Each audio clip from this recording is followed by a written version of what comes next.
name are you known? There are some who call me Tim. The X-Wing started to open. I was like, uh-oh. I know what that means. I forgot how bad.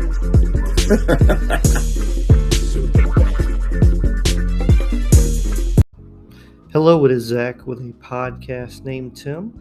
Thank you for checking out this movie review for Son of Kong.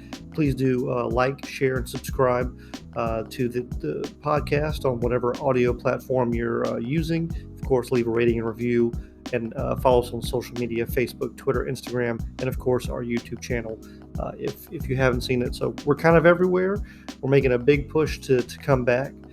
Took a couple months off, had a lot of work, life things happening, still some more life things happening, but getting through some of that, and all good things, I should say, nothing bad, all very good things, but just making things busy. Going to be changing up the format of the show a little bit in some respects. There's going to be, and this is also good, there's going to be a lot more content that's going to be coming out for the show. Going to be doing a lot more solo reviews, and then having the standard myself and Dad reviews that come out weekly, starting up here shortly. But going to be myself and maybe Dad pumping out a lot more solo content, just to make sure we can do the thing we like to do, which is talk about movies and stuff.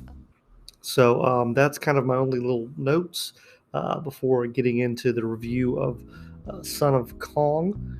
And I guess I should also say, so I'm in the process, one of the good things that's happening in life, of moving, which is always a fun time to move. And part of the move has included me finding a bunch of DVDs that I bought to review for the show that I thought maybe we could do episodes on. And I don't know if we're going to be able to get to all of them because I bought so many. They're like secondhand stores and stuff. And so I grabbed a nice chunk of them, and before I finish packing and before we move, I'm going to try and get through these movies so that I can get rid of them, then I have to carry them over.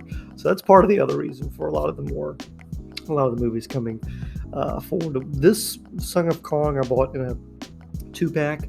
It was King Kong and Son of Kong, and like I said, a double feature. We reviewed King Kong a couple years ago for the channel, and just had never got around to watching Son of Kong, but now I did, and love to share my thoughts with it. Literally just finished it a moment ago, but let's get into the stats, and then I'll tell you my thoughts on it.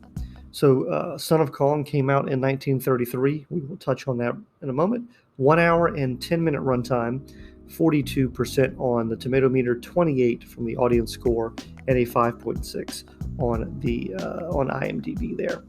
Of course, Robert Armstrong and Frank Reicher, I believe they say that, Riker.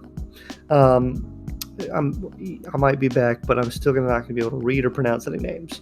They reprised their roles from the first film, and if you've never seen Son of Kong, the general premise is that following the events of the first movie, our heroes are down to their luck. I guess heroes might be our human friends are down to their luck. He's being sued, and has got to get out of town, and just wants to try and make his millions again and find purpose in life in some respects. So Carl Denham is out, leaving town. He winds up in the middle of nowhere, and then decides to return to Kong Island because he thinks there may be some treasure there. And of course, when he is there, he meets little Son of Kong, who he has a unique relationship with. Overall, my thoughts: I really enjoyed this film much more than I thought I would. I thought that it was definitely a little bit more kiddish at times. They downplayed the ferociousness, or at least the humans' reaction to Kong this time. So it was much more, even though he was being gentle and comical at times, the thing that really, why I understand a lot of people don't like this film is people's reaction to Kong is lessened. And obviously some of the mystique of the film is missing. There's not a lot of time with the native islanders. We don't have, those great shots of the big gate opening up, which is one of my favorite shots ever. But we still get, I think, a really good and interesting story. The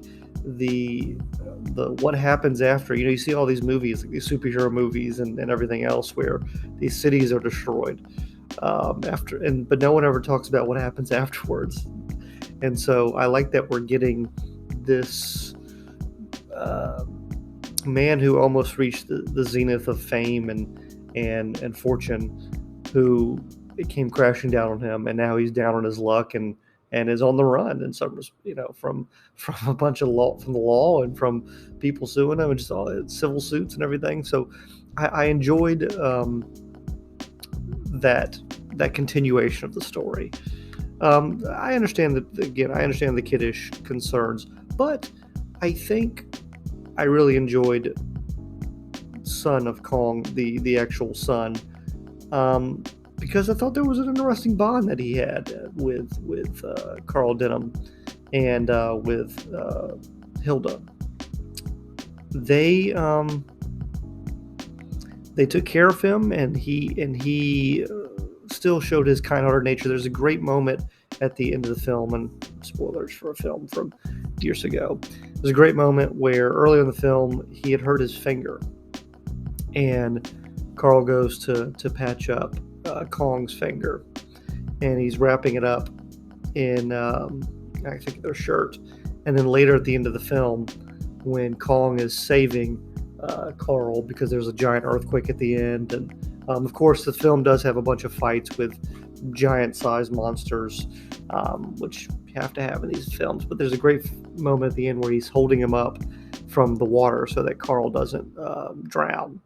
And the last shot you see is Carl being saved, or the last shot you see is Carl being saved, and then his bandaged finger kind of right center of the screen, and just a nice full circle moment there for Kong.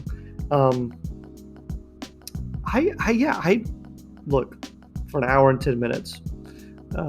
They did a lot. There, we had a little romance, not forced as much as you would expect. We had a mutiny on a ship. We had earthquakes. We had Kong fighting a giant bear and fighting a